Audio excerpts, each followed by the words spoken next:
We have to do Lazarus. Lazarus. Lazarus. Did you press start? I did. I have to say, It's not an airplane mode, though, so it's really anybody's guess what's going to happen with this.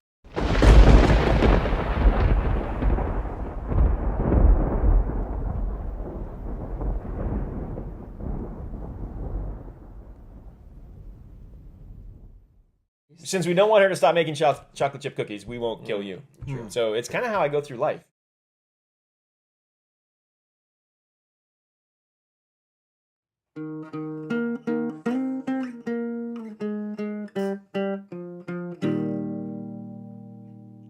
If I have a friend who's preaching, Welcome to the Three Abecedarians. I will call them on stage to make sure. That is incredible. Ow! Silence! Oh, it's a cat toy. It is a Okay, cat perfect. toy. All right. I thought something you beat your kids with or something. I don't know. We do, but under the Cat o' guise nine tails. of playing with the cat. Should we get started? Yeah, we should. Yeah. Lazarus. Lazarus. The man from the dead. Mm-hmm. He showed Jesus up.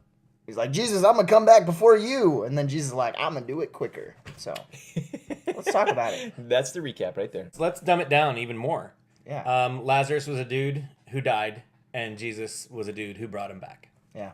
John chapter 9? 11? 11 Verses 11. According to 1 through Brian's 44. notes that I'm piggybacking on. John Yeah. 11, 1 through 44. Mary and Martha were the sisters of Lazarus, and they were all good friends with Jesus. Jesus had stayed with them, and they sent word to Jesus, said, hey, your buddy boy is sick. Would you mind stopping by and just laying on of the hands? And he wasn't far away. It was only a couple miles away, but Jesus said, you know what, we'll get to it. We'll get there. I'm doing some other stuff. We'll get to it. Several days later, Lazarus was dead, and the disciples were like, well, that's terrible and too bad, right? I mean, we're done with this part of the story. And Jesus said, no, we're going to actually go now to Bethany, and we're going to see Lazarus and Mary and Martha. And the disciples were a little confused because there were people in Bethany who wanted to kill Jesus. Like, they had been chased out. It was not a safe place for them. So they're like, but he's dead already. Why are we going back? Why would we do this? And then I think, Brian, you said your favorite line from this story was from Thomas, who we know as Doubting Thomas. And he quoth thus. Jerusalem was not a safe place for Jesus, so they were going to go back. He wanted to go back anyway. And then Thomas is like, well, we can't stop him, so let's just go die with him. Yeah. Let's all die. Yeah, let's. That's my kind Which of is guy. great. Which is hilarious because this is the same Thomas that at the end of the narrative, spoiler alert, end of the narrative, doubted that Jesus could rise Sorry, from the dead. I'm thinking about how I'm going to edit that. I love that Thomas is a pessimist because I identify with pessimists.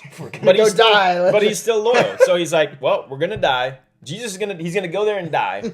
Yeah. But we're his friends. Let's go die with him. I feel like you resonate a lot with Thomas. I kind of do. I like Thomas. He's Well, I mean, I just feel like you are Thomas. Like Brian Brian summed up in a social gesture is Oh boy. whatever. Like, that's Brian. He's like, yeah, why not? They get there, what happens? They get there, and the people are like, why didn't you save him? I thought you loved him. And Jesus, he kind of gets a little frustrated with him, and he snaps at him. He's like, you know who I am? You know what I can do?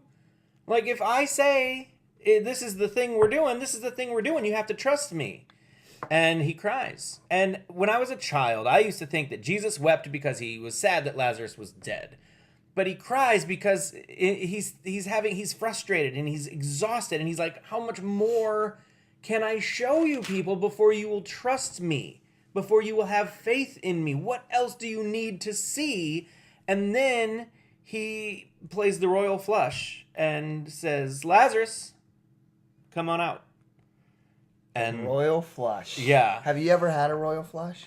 Oh, are we talking poker or bathroom? Because no, but Very yes. different. I didn't really think about that. When, at what point in the story did Jesus wept?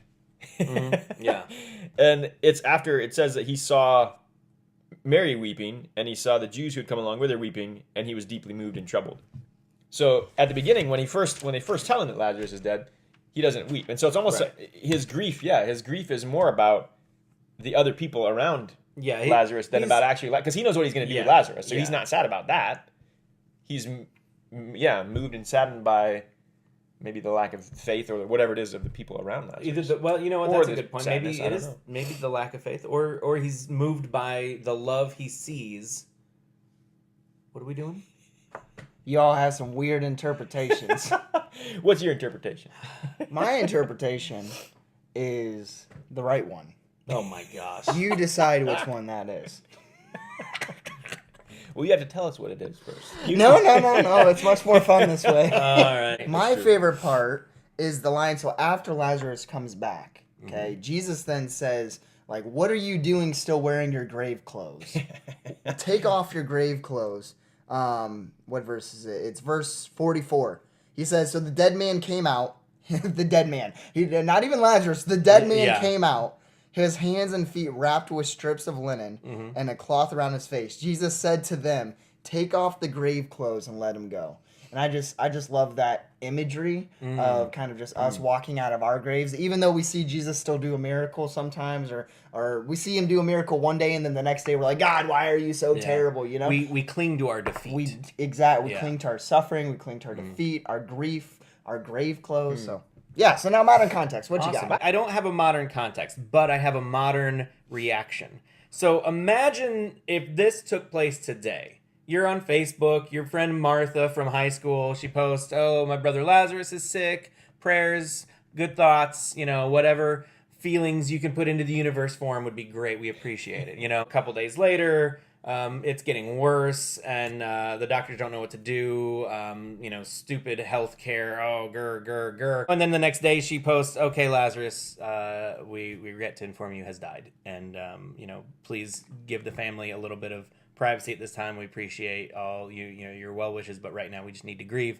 And everyone's like, "Oh no, Lazarus, was he a good guy?" I don't really know. We don't get a whole lot about his character in here. People seem to like Mary him. and Martha. They seem to, community people were grieving. Yeah, they seem to grieve him. Yeah. But then, 4 days pass and there's not a whole lot. You see like Mary's posting pictures of flowers and a puppy.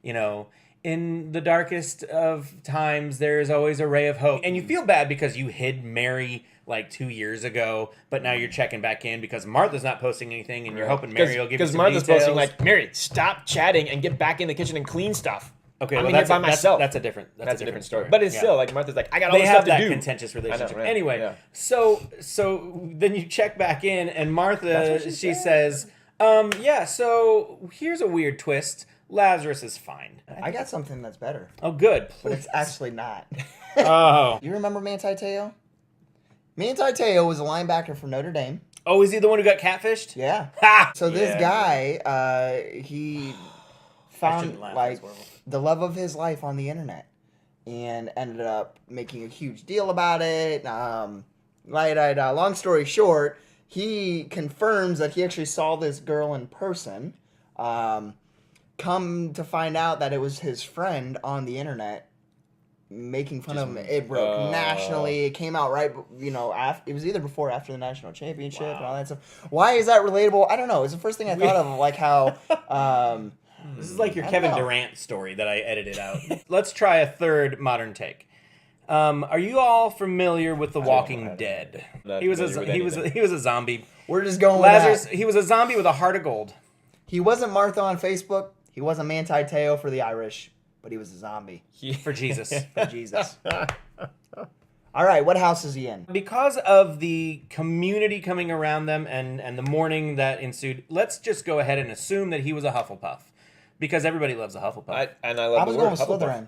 Hufflepuff. Huh? I was going with Slytherin. You were going Slytherin? Yeah, because he lives among the dead. That's rude. Is that and Slytherin? I feel Well, like Voldemort came back. I feel like you're painting with a broad He brush. was the No, only like one who Voldemort came came back. back. I see what you're saying. But he could also have been Gryffindor because Harry defeated death as well. I just realized Lazarus never Matt's says knowledge of Harry anything. Potter is like No, I'm sorry. My knowledge of Harry Potter is exceptional. Lazarus more and so than the complete. Bible. Lazarus Yes, has it no is. lines Actually, no in more this about- whole story. Lazarus, no. He never says anything. Well, his head was wrapped for Would most you- of Well, it. I know, but I'm it's sure he interesting. mumbled Like a lot. he comes back from the dead, and like you, what would you say if you were? Gosh darn it. You're in this cave. I finally dead, got away from these and all of a women, sudden, and now I'm back. All of a sudden, the stone comes out, and someone like, "Hey, come on out!" And you're like, "I'd like to stay in here, actually, but you have to come out." My first words, breath mint, We're so glad Brian's here. I with us. forgot one of my other favorite lines in here is the whole where they say, "Hey, what about this guy who cured blindness? Yeah. Why couldn't he raise him from the dead?" Yeah. Blindness and death are not the same thing. I know, that's what I'm saying.